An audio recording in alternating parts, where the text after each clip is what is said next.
वेठो आयो मां भी हिकड़ी पढ़ियल औरत जो पुट आहियां मुंहिंजो पीउ भी हिकिड़ो हारी है मुंहिंजी मां मूंखे कॾहिं इहो न चयो त पुट तोखे नौकरीअ लाइ फलाणे वञणो पवंदो उन्हनि मूंखे बचपन खां सेखारियो जेको करणो अथई पाण कजे असां कारे कोन हलंदासीं पंहिंजे ॿारनि खे इहो सेखारियो त पंहिंजी महिनत कयो कारे कोन हलंदासीं उन्हनि इहो न चयो त मैट्रिक कर प्राइवेट कॉपी कर इंटर कर पोइ फलाणे ठाकुर ॾे हलंदासीं नौकरी वठण उनखे चयो त नौकरी कोई कोन वठी ॾींदे पंहिंजी महिनत कर तरक़ी कर अपनी घोट त नशा होवे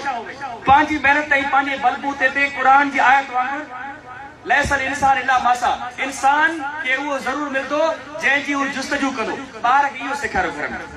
ॿार खे बचपन खां वेठी महिनत करण ऐं पंहिंजे पाण ते बिलीव करणु सेखारियो इंशाअल्लाह सिंध बदिलबी मूंखे इहा पक्का यकीन आहे ज़रूर बदिलबी तोपनि ऐं गोलियुनि सां न ठलनि नारनि सां न ठलनि झंडनि सां न इल्म सां सिंध बदिलबी शऊर सां सिंध बदिलबी ॻाल्हाइण सां सिंध बदिलबी ऐं कंध मथे करे ॻाल्हाइण सां सिंध बदिली तव्हां सभई ख़ुशि ऐं आबाद हुजो अगेन मां सरसो जो शुक्रगुज़ार आहियां त रियली नितल साहब हिकिड़े इनकलाब जी शुरूआत थी चुकी आहे thank you so much thank U